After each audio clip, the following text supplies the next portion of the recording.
klasičnih i velikih otaca crkve, kanona, predanja, svega onoga što je tipično za pravoslavnu crkvu. Zaista, ne samo što je veliki za nas, nego je uistinu bio veliki kao bogoslovlju u svakom smislu riječi. I baš na jednom mjestu vladika Nikolaj kaže, rodoljublje Svetog Save nije rodoljublje kako ga mi obično poimamo. Jer za nas da je neko rodoljub, on vrlo često može da bude u svađi, u sukobu, u konfrontaciji sa nekim drugim narodom sa kojim mi imamo, ne znam, nekakve probleme. Dok je rodoljublje Svetog Save bilo tipično svetiteljsko rodoljublje. On je bio poštovan i prihvaćen i dan danas je ne samo od nas, ne samo od srpskog naroda, nego zaista od svih naroda pravoslavnih i šire od toga.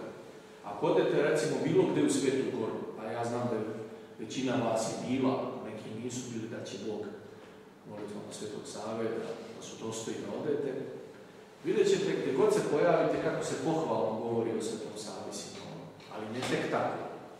Svetogorci su do dana današnjih sačuvali tu svijest koliko su oni bili veliki. Ako pak odete u Svetu zemlju, opet ima tamo i nekoliko manastira koji su podigli Nemanjić. To je sada tema za sebe, ne bi o tom govorio. I Sveti Sava, ali i posle njih još drugi Nemanjići, pogotovo kraj Lutin u svoje vreme. Ako pak odete na Sinaj, dakle današnji Egipat, manastir Svete Katarine, na Sinaju, i tamo je Sveti Sava često odlazio i negde pred kraj svog života proveo čitav jedan vaskašni post u strogom podvigu i dan danas je ostala jedna divna uspomena na njega. Ako odete širom naših zemalja, počeo od majke svih srpskih crkava i manastira Studenice, koji je podigao njegov otac, iz koje će posle početi da se razvija Žiča i Pećka patrijaršija i sve druge svetinje velike, mi ćemo vidjeti da je zaista Sveti Sava bio veliki i da završim s tim da me Bogu dostoje da sam pre neke 2,5 godine bio u Bugarskoj, dakle u gradu Veliko Trnovo, gdje se upokojio Sveti Sava 1936. godine. I bio sam u toj crkvi koja je jedno vreme bila zapustila, posvećena je sveštenoj uspomeni svetih mladenaca ili 40 sevastijskih mučenika, koji su uvijek negdje slave u Vaskašnom mostu. I jedan inače od Paraklisa u Hilandaru je posvećen njima. Vidio sam da je zaista taj spomen na Svetog Savu i u Bugarskoj ostao toliko živ i toliko jak.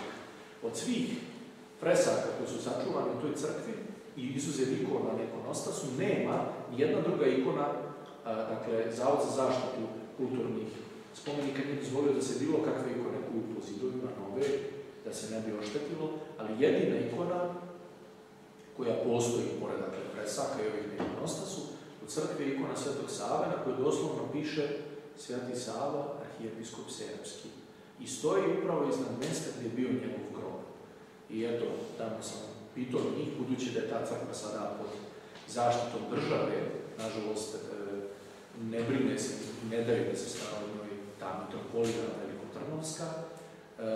Jednostavno pitao sam ih da li mogu da uđem, objasnio sam im zbog čega, pustili su me tako da otpeo sam tada tropani kontak Svetom Savi i zaista sam se osjećao divno na tom mjestu, iako sam svjestan da su mošti već odavno preneseni u Mileševi, već odavno spaljeni na Vračaru, ali zaista da je Sveti Sava, evo da budem jasan, kažem onako prostim jezikom, bio samo nekakav uzak Srbi, koji se samo brinuo za Srbe i za samo nekakvu površnu ispraznu srbologiju, ne bi tako pohvalno do dana današnjeg o njemu govorili i svjedočili svi. I na Svetoj Gori, i u Svetoj zemlji, i u Sinaju, i u Bugarskoj, i u cijelom pravoslavnom svijetu. A ako jednog dana neko od vas bude imao mogućnost, a da će Bog mi možemo da kopiramo samo eto te neke besede, vidjet ćete koliko je to dubina bogoslova i poimanja Svetog Save. I pre nego što kažem još nešto, evo ja bih našao za shodno da vam pročitam koja su to dela, samo da ih nabrojimo, koja je napisao Sveti Sava. Ako pogledamo iza njega ruku na srce, nije ostalo mnogo pisanog. Rekao sam, jer je on imao zaista zadatak da taj kršten, ali nedovoljno posvećen, ajde da kažem, nedokršten, nekatihiziran narod srpski, još dublje utvrdi u veri svojih otaca i zaista on nije imao vremena da sad tu sjede pa da samo piše nešto. Sve što je stvarao bilo je zaista ono što se moralo napisati. Evo, njegova dela su dakle karejski tipik. Dakle, tipik je ili ustav, način kako da treba da funkcioniše isposnica u Kareji koja dakle u centru Svete Gore, to je kao nekakav administrativni centar, kao, ajde da kažem, glavni grad Svete Gore. Sljedeće što je napisao bio hilandarski tipik. Dakle, kako treba da funkcioniše manastir u život, duhovni život u manastiru Hilandaru, svakog dana. Počeo od bogosluženja do posljednjeg poslušanja u manastiru. I studenički tipik, budući da je Sveti Sava jako se brinuo i za život u svojoj duhovnoj matici, a ne samo na Svetoj Gori, u Studenici koju podigao njegov otac, on je sam jedno kratko vrijeme bio iguman studenički, jer i Studenice su posle počeli da se zidaju i podižu i drugi manastiri i crkve. Dakle, napisao je 3 ustava, 3 tipika kako treba da funkcioniše duhovni život, što u matici, što na Svetoj Gori. Šta to pokazuje? Pokazuje da je Sveti Sava bio izuzetno praktična ličnost. Da je znao da tu ne treba da piše nekakve, Bog zna kakve filozofske traktate o nečemu što nema nikakve veze sa praktičnim životom. Ono što je trebalo monasima i podvižnicima svakoga dana, rekao sam, počeo od molitve do posljednjih poslušanja koje daje iguman i starešina, on je propisao tačno, da ne bi bilo nikakve zbrke.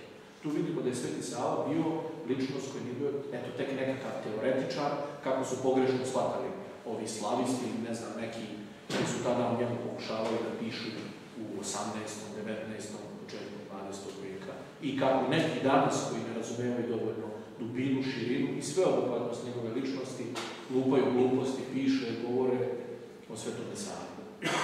Drugo što je napisao, pored, dakle, ta 3 ustava tipika, Karijskog, Hilandarskog i Studeničkog, bilo je žitije, dakle, Svetog Simeona Mirotočivog, svoga oca, on koji ga je lično poznavao, još dok je bila sveža uspomena na njemu, budući da mu je Bog projavio dok se posle njegovog upokojenja molio i podizavao u Karejskoj isposnici, a tamo je crkva posvećena upravo Svetom Savi, osvećeno, dakle, koji živi u Svetoj zemlji, i tamo je njegov manastir, dakle, nekde tamo u 6. veku.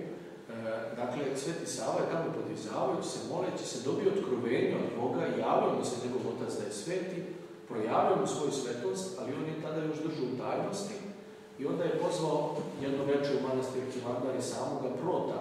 Prot je, dakle, onaj koji je bio glavni na Svetoj Gori, pozvao i drugu bratiju i kaže se da se on sa svojim monasima zatvorio u Pirk i tamo se služila služba na slovenskom jeziku, staroslovenskom, to je srpsko recenzija iz Srbulja, dok je Grke pustio u tu glavnu crkvu koja je tada bila mnogo manja nego što je ova današnja Hilandarska, jer je njoj konačni oblik dao kralj Milutin, pa poslije pripratio do zidu Sveti car Lazar.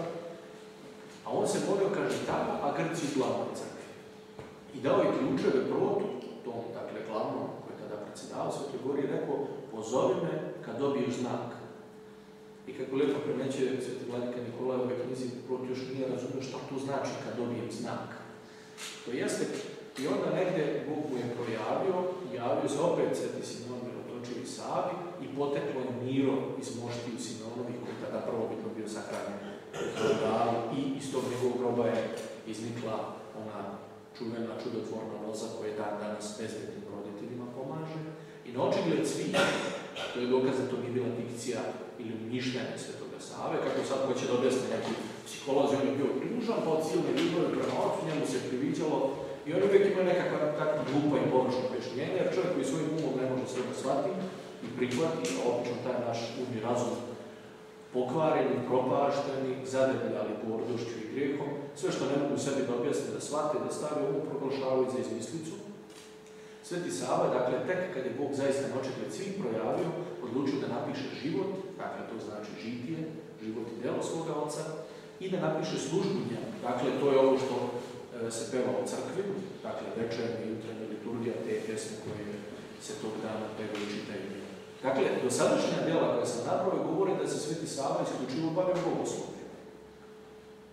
A to ne znači da on bio samo bogoslov, vidjet ćemo da su njegove ličnosti otkriva pored arhijepiskopa, isposnika, molitvenika, pastira, narodnog učitelja, prosvetitelja, otkriva se ličnost čovjeka koji je graditelj, koji podiže prve crkve, manastire, škole, bolnice uz manastire, čovjeka koji se bavi diplomatijom, koji po nekoliko puta od sigurne propasti spasava državu Srbiju i sam narod i svoga brata Stefana Podvenčanog, pogotovo u to vrijeme su bili jaki Mađari ili Ugari, i on išao lično, nije poslao brata, nego išao lično da pregovara sa njihovim vođom i uspio je